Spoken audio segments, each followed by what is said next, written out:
Jaya Radha Madhava Jaya Kunja Vihari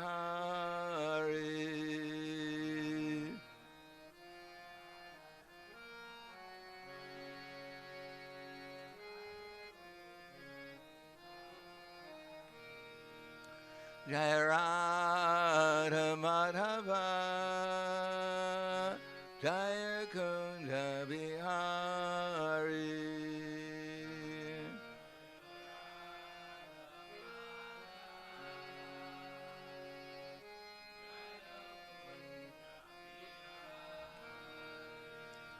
Kopidana Vallabha Grivadari Jaya Grivadari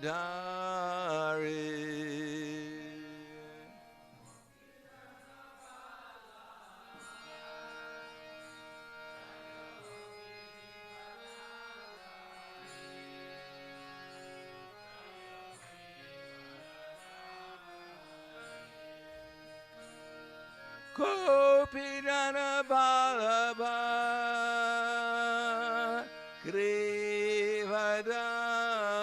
Grivadari Jaya Grivadari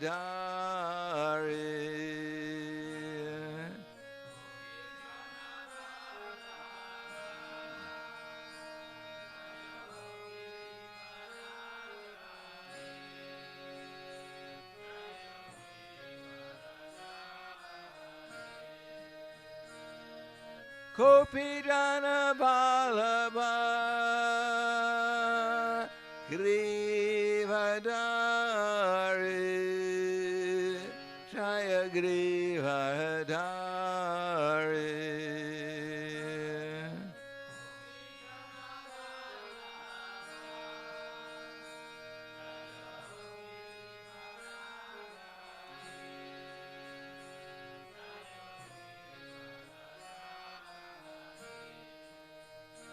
Yasodanandana Prahladananda Jaya Prahladananda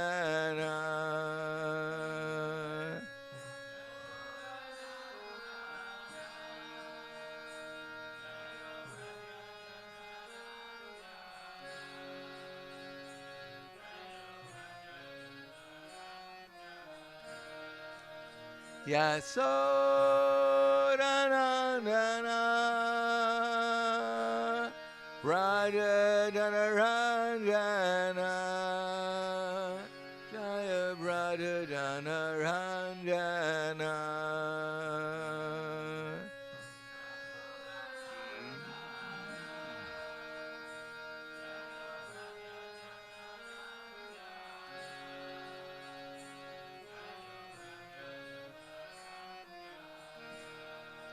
Yamuna Tiravarachari Jaya Kunja Vihari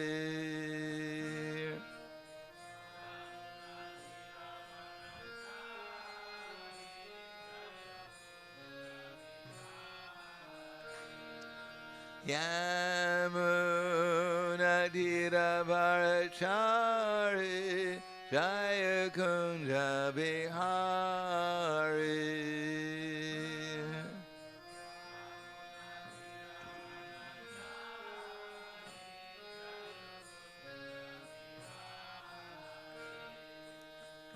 Radha Madhava Jaya Kunja Vihari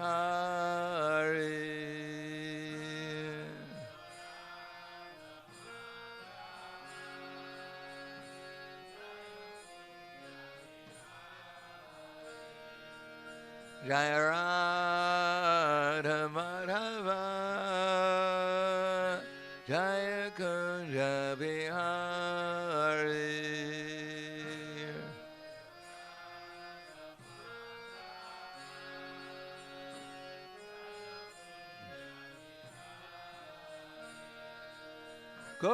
Gopidana Vallabha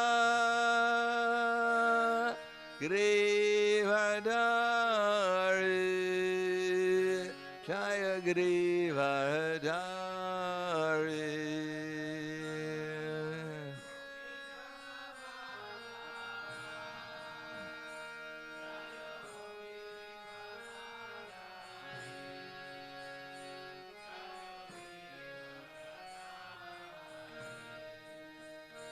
Gopinana Balaba Grivadari Jaya Grivadari.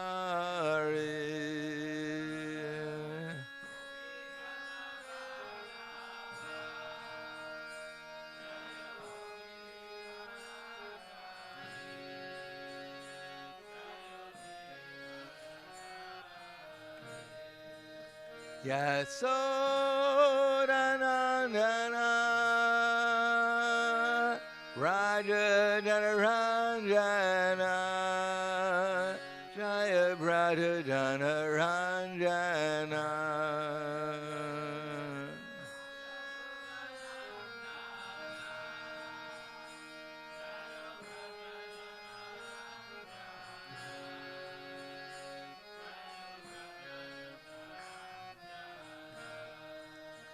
Yasodanandana Raja Janaranjana Jaya Brata Janaranjana.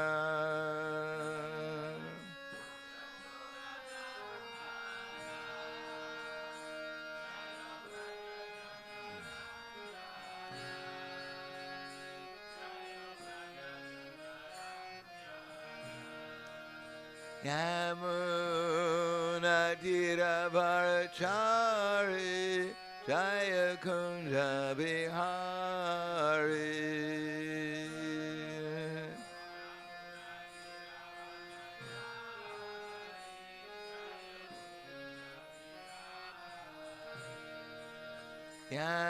Yamuna Tira Varachari Jaya Kunja Bihari.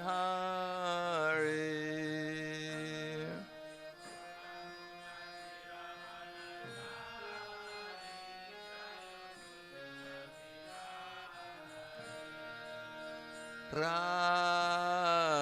Madhava Jaya Kunja Bihari.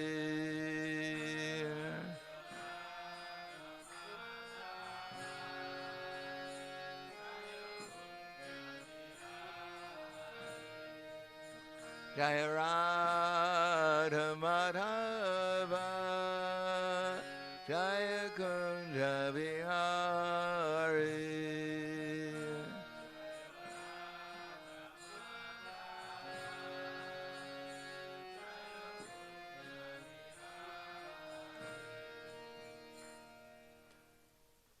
Jaya Vishnupad Paramhangsa Brahmadakacharya Asadhara Sadushi Shiman His Divine Grace Shalasi Bhakti-Vedanta Swami Raj Srila Prabhupada Ki Jai Gaur Premanande Haribal Slava Zavrani Bhaktam Slava Shri Guru Shri Garangi Mom Vishnu Padaya Krishna Prastabhute Srimate Bhakti-Vedanta Swami Tanamane Namaste Sarasatundeve Gauravani Vicharane Nirvishesha Srinivadi Paskadyade Satarane Om Agana Tvirandasya Gananjana Salakaya Chaksur Militam Yena Tasmai Shri Guruve Namaha Shri Chaitanya Manobishtam Stapitam Yena Bhutale Swayam Rupa Kadamayam Tadati Swapadantikam Vandeham Shri Guru Shri Yuta Padakamalam Shri Gurum Vaishnavam Scha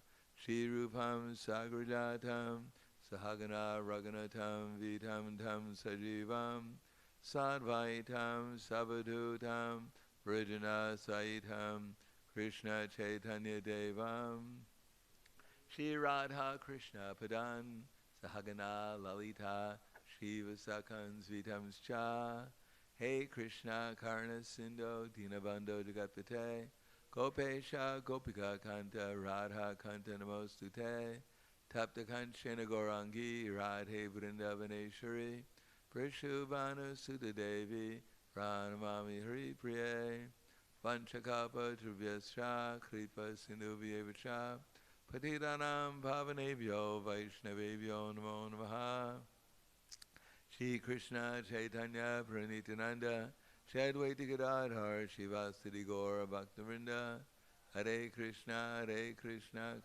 Krishna Hare Hare Hare Rama Rama Rama Hare Hare Om Namo Bhagavate Vasudevaya Om Namo Bhagavate Vasudevaya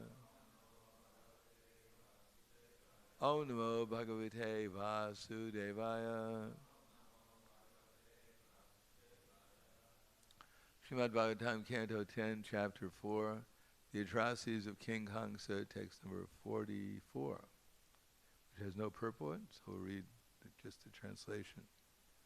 These demons, the followers of Kamsa, were expert at persecuting others, especially the Vaishnavas, and could assume any form they desired.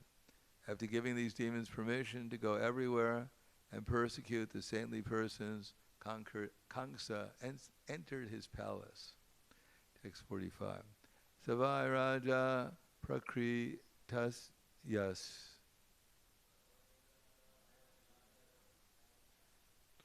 Not a very big response. We'll try it again. Te Vai Raja Prakritayas.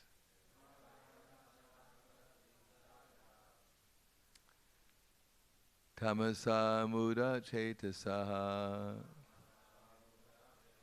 Satam Vidvesham Aserora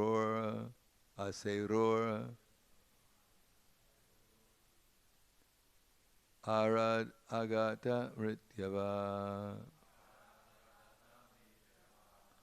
Tevai Raja Prakritayas Tamasa Muda Chetasaha Satam Vidvesham Acherora Arad Agata Ritavaha.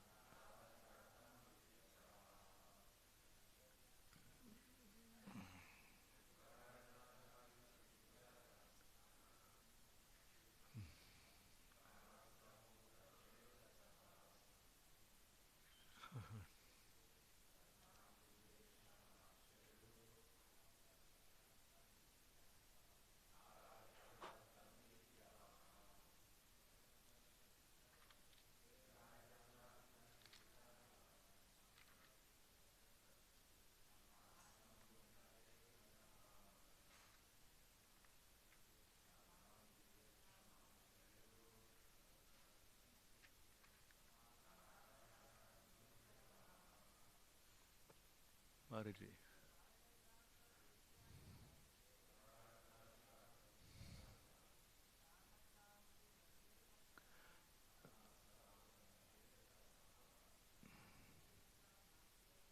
Satam Vivesham Acheror Aradagata Mrityavaha Te. All the Asuric ministers, Vai, indeed, Raja Prakritayaha, surcharged with the mode of passion, Tamasa, overwhelmed by the mode of ignorance, Muda Chetasa, foolish persons, Satam, of saintly persons, Vivesham, persecution, Acheror, or Acheru, executed, Arad Agata Mrityavaha, pending death having already overtaken them. Translation and purport by His Divine Grace, A.C. Bhakti-Vedanta Swami Srila Prabhupada. Surcharged with passion and ignorance, and not knowing what was good or bad for them, The asuras, for whom impending death was waiting, began the persecution of the saintly persons. Purport is stated in the Bhagavad Gita 2.13, Denosmin yatha dehe komaram yovanam jara tata dahantra praptir diryas tatra namuyati. As the embodied soul continually passes in this body, from boyhood to youth to old age, the soul similarly passes into another body at death. The self-realized soul is not bewildered by such a change. Irresponsible persons who are charged with passion and ignorance foolishly do things that are not to be done. Nunam pramata kurute vikarma. But one should know the results of irresponsible actions as explained in the next verse. Text 46. My dear king, when a man persecutes great souls, all his benedictions of longevity, beauty, name, fame, religion, blessings, and promotion to higher planets will be destroyed. As in the Bhakti-Vedanta purports of the 10th canto, 4th chapter of the srimad-bhagavatam entitled The Atrocities of King Kamsa. Namo Vishnu Padaya Krishna Prasthaya Bhutale Srimate Bhakti-Vedanta Swami Namane Namaste Saraswati Deve Gauravani Vicharane Nirvishesha Srinivadi Paskyatyade Satarne. In the Bhagavad Gita, in the chapter called Transcendental Knowledge, Krishna explains to Arjuna how transcendental knowledge is received, beginning with the verse, Imam Vishvate Yogam Proktavanaham Avyayam Vivishvanmanave Praha Manor Ikshvakave Bravi. Transcendental knowledge comes from Krishna. Krishna is the original spiritual master of everyone. As he says, Sarvasya Chaham Riddhi Sanivishto Vatak Smritir Jnanam Aponamcha. That Krishna is in every living entity's heart, and from him comes remembrance, comes knowledge, and comes forgetfulness. So whatever we remember comes from Krishna, whatever we can't remember comes from Krishna, and whatever our present state of consciousness is, or awareness, that also comes from Krishna. But Krishna is equal to everyone. He arranges our remembrance, he arranges our knowledge and forgetfulness according to our own choices. And those choices come primarily who we're going to hear from. If we hear from Krishna and from his representatives, then our minds will be filled with ideas, at least, about Krishna consciousness. And if we hear from others, then our minds will be also invaded by other kinds of ideas and thoughts. So that's up to us who we want to associate with. Krishna recommends we associate with those who have heard from him in disciple succession, beginning with the sun god Vivishvan, or beginning with Krishna speaking to Arjuna 5,000 years ago on the battlefield of Kurukshetra, and that knowledge is passed on by Sri Vyasadeva in the Mahabharata in the form of the Bhagavad Gita. Now, of course, the idea is not only to hear, but to actually serve the words. That's what the words tell us, we should serve them. Because serving the words of Krishna is the same as serving Krishna directly. It is directly serving Krishna. So Krishna spoke to the sun god, and then he explains in the Bhagavad Gita what his purpose was. Evam parampara praptam imam rajarshyo vidu sakaleneha mahato yogo nashta parantapa.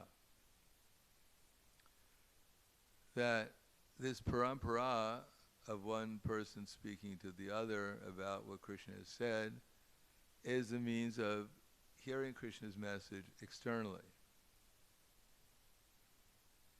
Otherwise, without hearing Krishna's words externally from Krishna's representatives, then it's very hard to understand what's the difference between what Krishna is saying and what our minds are saying. therefore some explanation is needed so we can filter out what Maya is saying and what Krishna is saying, and so we can act with determination to please Krishna. If we act with hesitation, then of course the spirit will not be the same way.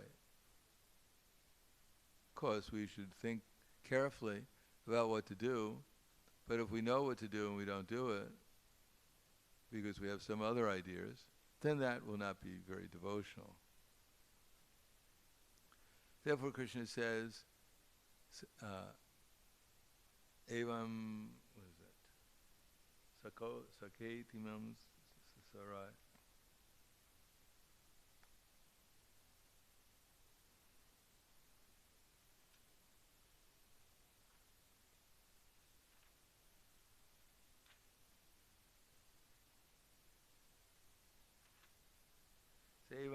Sa evayamaya teda yogo prokta pratana bhakto sime sakha cheti rahasam hietad uttama. So at least we should try to become a bhakta. In other words, the reason why Krishna was speaking to Arjuna in the first place is that at least he was trying to become a bhakta. Therefore, Krishna was willing to give him some instructions how to become a bhakta. If one is not interested in becoming a bhakta, a devotee of Krishna, then there's no need to hear Bhagavad Gita, because then it has no value. Bhagavad Gita is only meant to help us become a devotee of Krishna. It has no other purpose. And if we read the Bhagavad Gita in that spirit, then it's valuable instruction. Otherwise, it has no value. If your idea is that you want to become a garbage collector, then there's no need to go to university and study chemistry.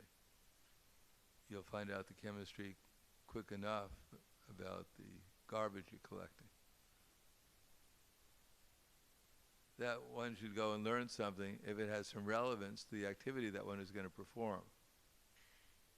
Otherwise, the Srila Prabhupada used to say, you can study to become a doctor, but if you don't practice being a doctor, you're not really a doctor. You have to have not only the theoretical knowledge, but you have to have the experience knowledge. So the experience is meant to become a devotee. Now Krishna knows Arjuna had asked him, he had already surrendered to Krishna in the second chapter, therefore Krishna understood his intention was to become a devotee. And therefore he was going to explain to him transcendental knowledge.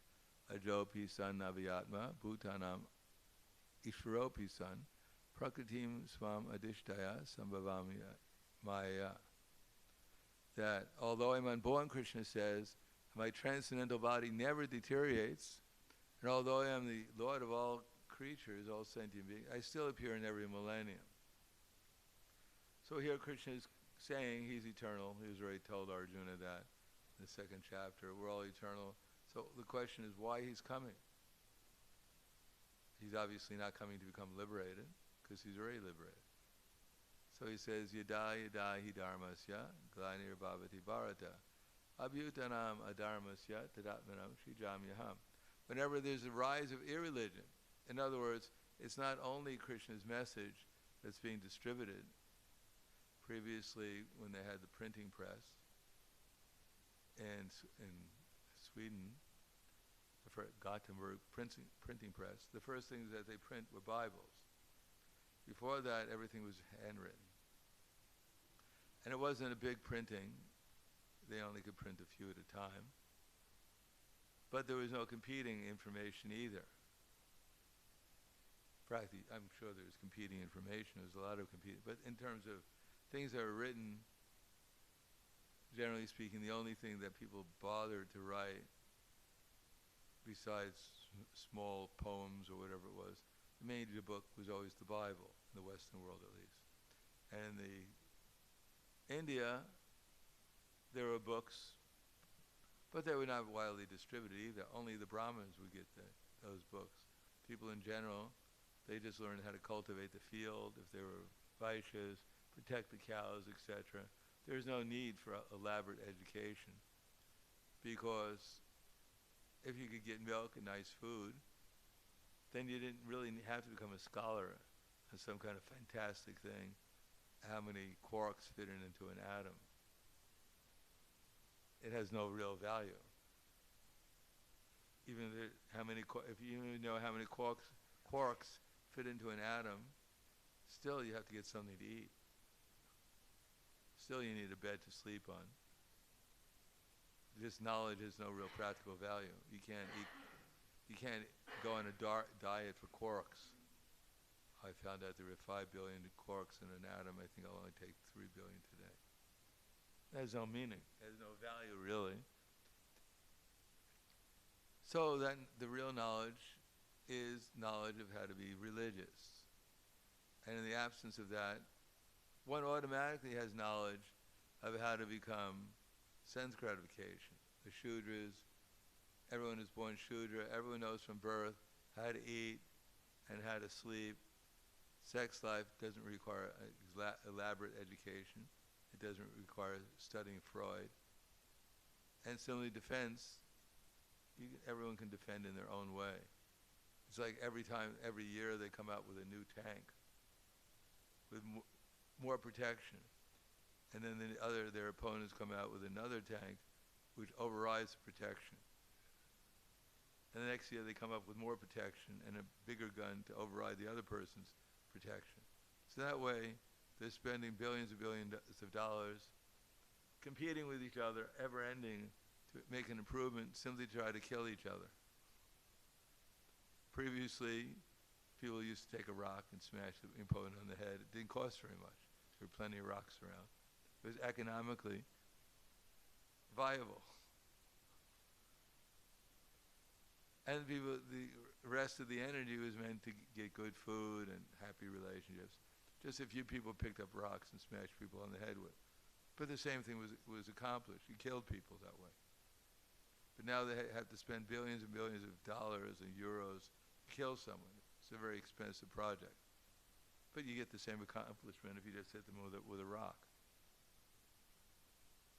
And if everyone has a rock, there's no upgrade. There's no superior rock that you have to spend millions of dollars to research, which is the best rock to hit someone with. So modern civilization is simply a waste of energy, trying to find better ways to eat, sleep, mate, and defend. Well, at the end, they simply wind up with the same thing.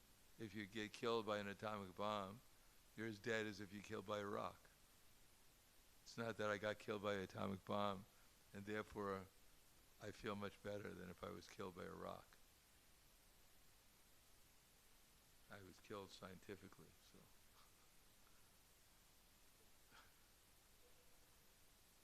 So Krishna says he comes and he delivers this knowledge of how to make progress. And that knowledge, as Prabhupada said, if you light a match in a dark room, the darkness can't put the match out. So in spite of the fact they have so much information on the internet, you can buy literally millions of books on Amazon.com, still people are still dissatisfied. They don't know anything. They don't even know who they are. After going to college for 40 years and studying all kinds of sciences and getting your PhD in all kinds of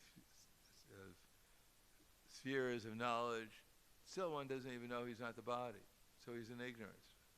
He just wasted all the time.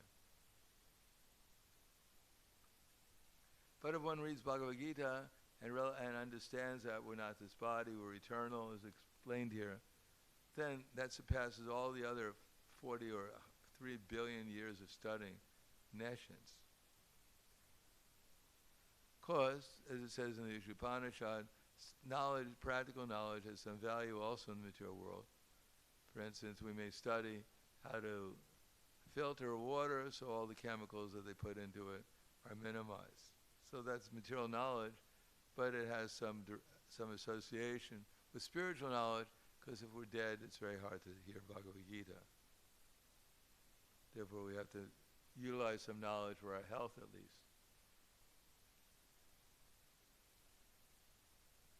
So then Krishna says, and what is this knowledge? What is it summarized? We need 5 100 books to figure out why Krishna comes. No, he says this, Paritranaya sadhunam, vinachaya tudiskritam, dharma samstapanartaya, sambhavam yuge yuge. He comes in order to protect the devotees and to annihilate the miscreants, as well as to reestablish religious principles. He advents himself millennium after millennium. And that's our history of srimad-bhagavatam, how Krishna is killing the demons, how he's protecting Prahlad Maharaj, how he's protecting the Pandavas, and how he's speaking Bhagavad Gita to enlighten people on the path of liberation in Krishna consciousness. So of course in this age, where everyone is a demon, practically speaking, everyone is adverse to transcendental knowledge, everyone is more or less envious of each other, what to speak of the Supreme Personality of Godhead. Therefore, Krishna doesn't come and kill the demons.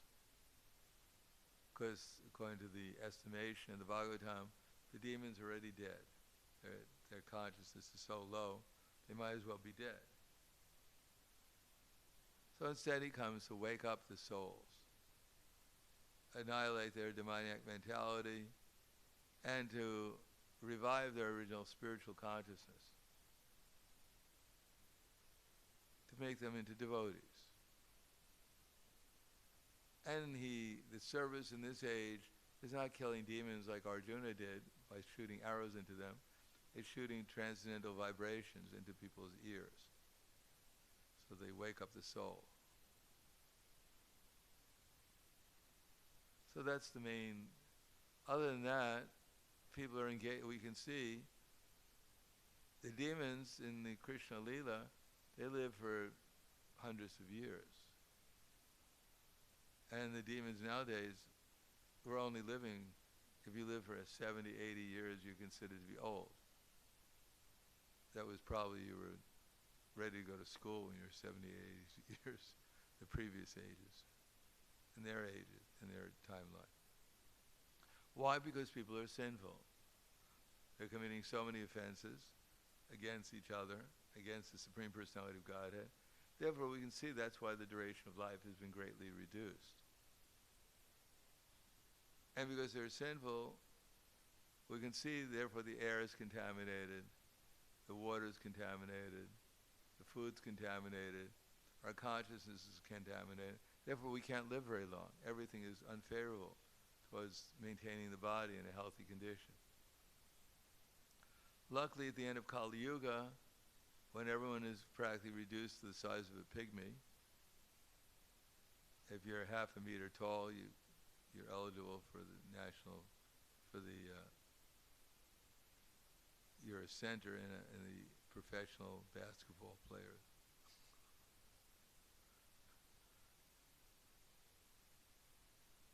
And at the end, when most of the population is little pygmies running around trying to eat each other, then at least at that time when people have no intelligence, the air probably becomes purified. There's no industry. Of course, there's no food, so it's not a very healthy diet people have in general. But the air is clean, probably the water becomes purified after some time. Just like during the pandemic, when the demons were trying to torture each other. Then it was noted that in some places, like in India and Delhi, that because the industries stopped, the air pollution went down, and people could actually see the sky. They discovered the sun was still there. They thought maybe the clouds had taken the sun away. They could breathe the air, and even here, they stopped with this cloud covering. I forget what they call that. When they put things into the air, they see what do they call that when they cover the air with these planes, with these chemtrails? Chemtrails. They stopped it because they figured everyone was sick enough. They didn't really have to add too much more to it. So even though the sky over Ljubljana became clearer. So that happens at the end of Kali Yuga. And then, of course, Kalki comes and kills all the demons. And because everything is pure, whoever devotees are left, their duration of life increases. There's no internet. There's no, there's nothing to buy. Life is simple. You just simply chant Hare Krishna. There's nothing else to do. There's no distraction. And so people live longer. And that's why those who survive, then they start the next Satya Yuga.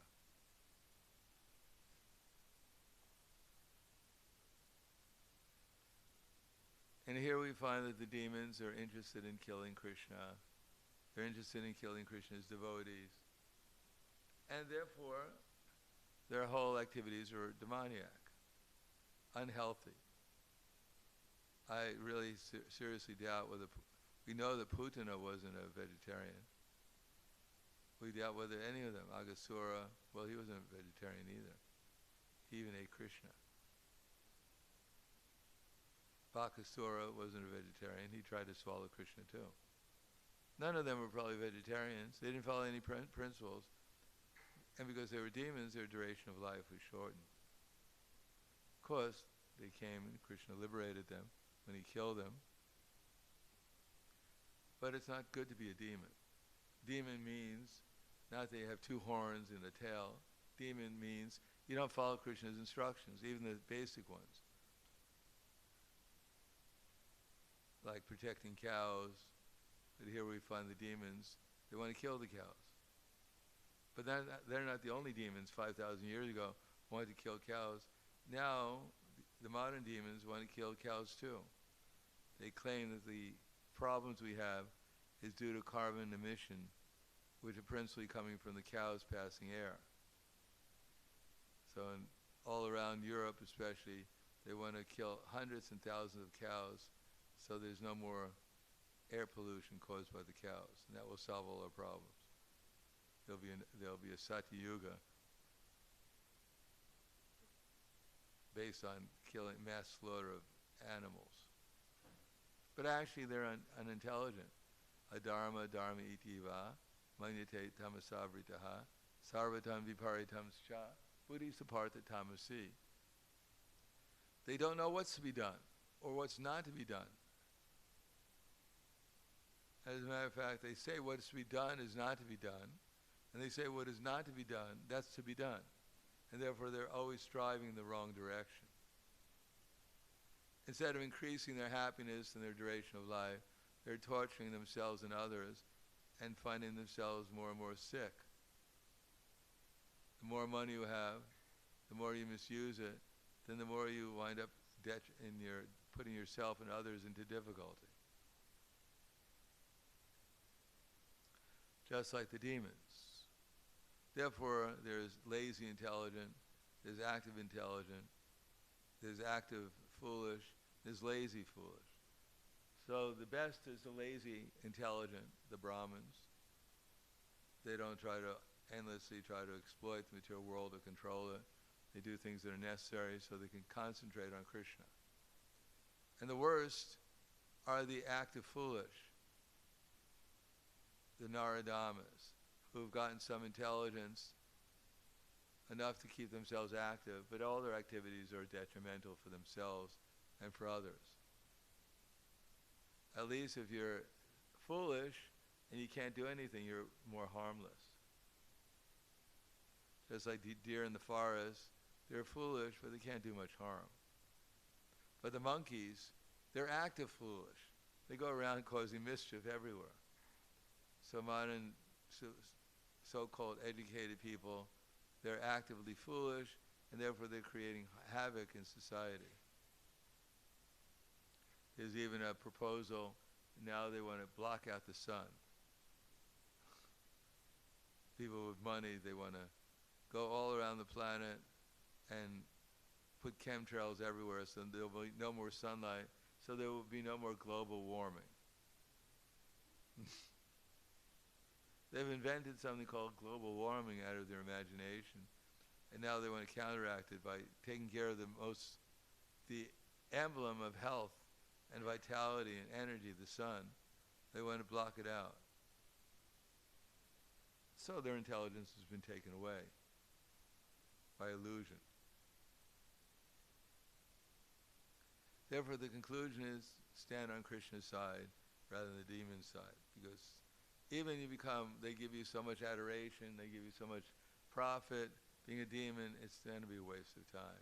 It won't add to one's real knowledge, nor to one's happiness, nor will even increase one's lifetime, but put one simply into more and more difficulty. So I'll stop there. Any questions or comments? Yes. Yeah. Go ahead. Thank you. What kind of people go to hell?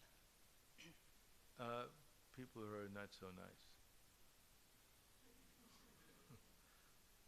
People who are against Krishna, basically speaking, don't follow Krishna's instructions. You can go to hell by simply increasing one's lust, one's anger, and one's greed, and coming to the mode of ignorance. The more one becomes ignorant, the more one becomes forgetful of spiritual values, the more one becomes... if you read the 16th chapter of Bhagavad Gita, that will explain everything, that all the qualification to go to hell.